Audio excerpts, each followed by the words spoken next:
Stroke merupakan kondisi darurat yang digunakan memerlukan penanganan cepat untuk mengurangi kehancuran permanen pada otak. Dengan kecepatan serta ketepatan penanganan regu, Trombolisis Siloam Hospital TB Simatupang sudah mengembangkan protokol spesifik untuk penanganan pasien stroke. Salah satu cara yang digunakan pada penanganan pada stroke iskemik adalah trombolisis intravena yang bertujuan untuk mengurangi sumbatan di area pembuluh darah otak. Hal ini bisa saja dijalankan semata-mata bila golden period atau selama 4,5 jam sejak munculnya gejala stroke belum terlewati. Jika trombolisis dijalankan di jangka waktu ini, studi menunjukkan bahwa hasil pemulihan akan lebih besar baik. Trombolisis intravena adalah metode untuk menangani stroke iskemik dengan melarutkan gumpalan darah di dalam otak. Selain stroke, metode ini juga efektif untuk mengatasi kondisi seperti emboli paru, deep vein thrombosis, kemudian serangan jantung. Siloam Hospital TB Simatupang memiliki stroke unit mengingat peningkatan jumlah keseluruhan pasien dari tahun ke tahun juga dibutuhkan penanganan yang serba cepat. Sejak 2022, kelompok stroke di area Siloam Hospital TB Simatupang semakin mempercepat proses penanganan stroke dengan mempersingkat door to needle time atau rentang waktu antara kedatangan pasien ke IGD hingga dimulainya tindakan trombolisis. Proses yang dimaksud lebih lanjut cepat sangat penting pada penanganan pasien stroke selama golden period. Jika pasien stroke iskemik yang datang ke rumah sakit masih pada golden period, juga trombolisis dapat dilaksanakan akan memberikan outcome yang tersebut sangat jauh lebih besar baik dibanding pasien stroke yang dimaksud tiada diadakan trombolisis. Terang Dr. Peter Gunawan, ahli saraf di area Siloam Hospital TB Simatupang. Keberhasilan trombolisis juga tiada lepas dari kerja identik regu medis yang tersebut solid. Tim dokter saraf, dokter kemudian perawat UGD, regu radiologi kemudian laboratorium, dan juga regu rehabilitas medis berperan penting di setiap tahap penanganan pasien stroke. Mulai dari tindakan darurat hingga perawatan di area bangsal juga fase pemulihan. Dr. Peter juga menekankan pentingnya kesadaran publik tentang gejala kemudian penanganan stroke.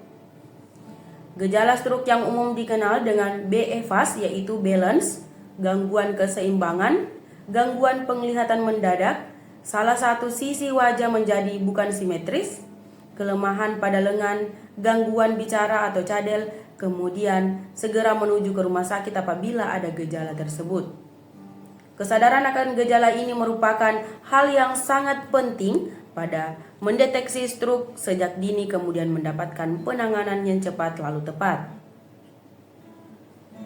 Selain penanganan darurat, langkah pencegahan juga sangat penting. Dr. Peter menjelaskan tentang primary lalu secondary prevention. Primary prevention merupakan kiat yang mana dapat diadakan untuk menjaga dari terjadinya stroke, meliputi pengelolaan gaya hidup sehat seperti tidak ada merokok, menjaga pola makan, berolahraga, juga memantau tekanan darah dan juga kadar gula darah. Sementara secondary prevention merupakan langkah-langkah pencegahan timbulnya stroke berulang yang mana meliputi penanganan faktor-faktor resiko stroke yang optimal. Nyamuk senang dengan musim hujan dikarenakan pada waktu hujan kelembaban udara meningkat. Hal ini menciptakan lingkungan nyaman untuk nyamuk bertahan hidup. Beberapa wilayah pada Indonesia sekarang ini telah terjadi mulai memasuki hujan. Jadi pastikan tidak ada faktor-faktor yang tersebut menyebabkan nyamuk betah di area rumah Anda. Lantaran selain sangat mengganggu, nyamuk juga dapat membahayakan kesehatan. Cara menghindari nyamuk dalam rumah ketika mulai memasuki hujan. Buang sampah secara rutin. Cara mengurangi nyamuk di area rumah ketika memasuki musim hujan yang dimaksud pertama adalah buang sampah secara rutin. Hal ini penting diadakan oleh sebab itu jikalau terdapat sampah yang menumpuk dalam rumah akan menjadi tempat perkembangbiakan nyamuk. Karena nyamuk senang dengan sampah yang mana kotor juga bau. Oleh sebab itu, pentingnya buang sampah secara rutin agar tak ada sampah yang digunakan menumpuk di tempat rumah. Pastikan tidak ada genangan air. Cara mengurangi nyamuk pada rumah ketika memasuki musim hujan, selain buang sampah yang tersebut rutin adalah pastikan tidak ada genangan air dalam lingkungan rumah seperti di dalam pada wadah air yang tersebut telah penuh untuk menampung bocor dalam rumah seperti tempat kamar atau dapur. Jika air sudah ada penuh, maka segeralah buang.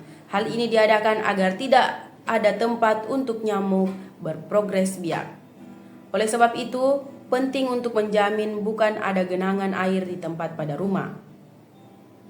Melindungi kebersihan rumah. Cara menjaga dari nyamuk di dalam rumah pada waktu memasuki musim hujan selanjutnya adalah menjaga kebersihan rumah. Pastikan semua sudut rumah bersih, lalu bukan ada debu yang tersebut menumpuk. Jika ada debu atau kotoran, maka segeralah untuk membersihkan agar bukan menjadi sarang nyamuk. Nyamuk senang sekali di dalam lokasi-lokasi yang mana kotor atau berdebu. Jika ada bagian di dalam rumah yang dimaksud kotor, maka segera cek apakah telah ada nyamuk yang tersebut bersembunyi. Oleh sebab itu, selalu perhatikan kebersihan rumah, jangan sampai ada debu menumpuk di tempat rumah Anda. Tutup pintu serta jendela jelang sore. Cara mengurangi nyamuk dalam rumah ketika memasuki musim hujan selanjutnya adalah menangguhkan setiap pintu, kemudian jendela pada rumah tidaklah terlalu sore. Di pagi hari pastinya kita membuka pintu lalu jendela agar ada pertukaran udara yang dimaksud masuk ke rumah. Namun jikalau sudah ada sore, nyamuk mulai berbagai yang mana berdatangan dan juga masuk ke rumah dikarenakan nyamuk berpartisipasi pada waktu sore kemudian di malam hari. Nyamuk ingin mencari sumber makanannya yaitu darah dari manusia dan akibatnya apabila terlalu sore melakukan penutupan pintu dan juga jendela maka nyamuk dengan mudahnya dapat masuk ke dalam rumah. Oleh sebab itu pastikan jangan terlalu sore untuk menangguhkan setiap pintu kemudian jendela di area rumah agar tidaklah ada nyamuk masuk. Meletakkan kulit jeruk dalam rumah. Selain tak menghentikan pintu lalu jendela terlalu sore, cara menjaga dari nyamuk di dalam rumah pada waktu memasuki musim hujan dapat dengan meletakkan dermis jeruk dalam rumah. Ternyata masih ada beberapa orang belum tahu cara ini. Kulit jeruk dapat dijadikan material untuk mengusir nyamuk akibat jeruk mengandung zat limonene yang digunakan beracun bagi nyamuk. Tidak cuma bagi nyamuk, ternyata lapisan kulit jeruk juga ampuh mengusir lalat juga serangga lainnya. Oleh sebab itu, cobalah untuk melakukan epidermis jeruk di tempat rumah. Caranya, dengan cara cari wadah apapun, lalu letakkan lapisan jeruk pada wadah yang dimaksud serta letakkan wadah yang disebutkan yang digunakan berisi jeruk di dalam sudut rumah yang tersebut kerap jadi sarang nyamuk. Penyebab badan ngedrop, oleh sebab itu cara diet yang mana salah? Diet dengan cara yang salah sanggup menyebabkan badan kamu ngedrop lalu akhirnya menjadi bumerang untuk diri sendiri. Berikut contoh yang dapat menyebabkan badan kamu ngedrop dan mendapatkan berat badan ideal. Mengurangi porsi makan, diet ketat sampai nggak sanggup makan makanan kesukaan kita. Olahraga berlebihan, tidak mengonsumsi gula identik sekali. Gula Rama solusi tepat untuk para pejuang diet.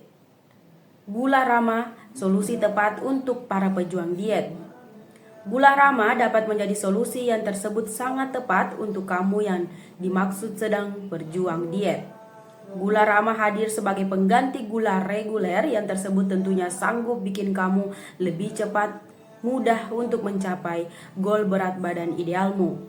Gula ramah ini tentunya sudah ada low GL alias gula ini sangat ramah untuk tubuh di memenuhi permintaan kadar gula. Gula ramah sendiri dapat kita temukan pada makanan yang digunakan kita konsumsi sehari-hari. Di antaranya adalah gula lontar, gula kelapa, gula aren, kurma.